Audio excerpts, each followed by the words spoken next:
ഒരു SUV car വാങ്ങാൻ plan ചെയ്തിട്ടുണ്ടെങ്കിൽ ഈ വീഡിയോ സേവ് ചെയ്ത് വെച്ചോളൂ.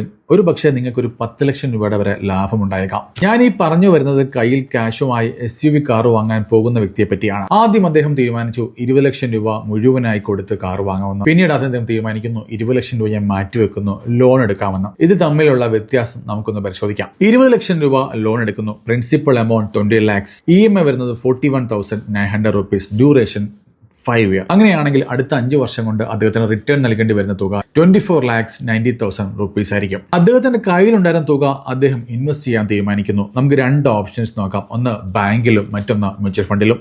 ലീഡിംഗ് കൊമേഴ്ഷ്യൽ ബാങ്കിൽ ഇന്ന് ഇൻവെസ്റ്റ് ചെയ്യുമ്പോൾ കിട്ടുന്ന റിട്ടേൺ 6.5 to 6.9% ആണ്. അങ്ങനെയെങ്കിൽ അടുത്ത 5 വർഷം കൊണ്ട് അത് 26 to 27 lakhs ആയിട്ടുണ്ടാവും. ഇനിയിപ്പോൾ ഒരു മികച്ച പോർട്ട്ഫോളിയോ ഡിസൈൻ ചെയ്ത മ്യൂച്വൽ ഫണ്ടിലാണ് ഇൻവെസ്റ്റ് ചെയ്തെങ്കിൽ ആ തുക വളർന്ന് 35 to 36 lakhs ആയിട്ടുണ്ടാവും. നമ്മൾ ബാങ്കിൽ ലോൺ എടുത്തപ്പോൾ നൽകിയത് 24.9 lakhs ആണെങ്കിൽ നമ്മൾക്ക് ഇൻവെസ്റ്റ് ചെയ്യുമ്പോൾ കിട്ടുന്ന റിട്ടേൺ 35 lakhsന് മുകളിൽ, അതായത് ഏകദേശം 10 ലക്ഷം രൂപയുടെ പ്രോഫിറ്റ്. ഇതൊരു മാർഗം മാത്രമാണ്.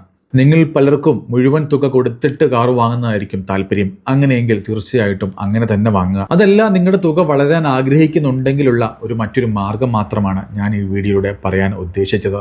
താങ്ക്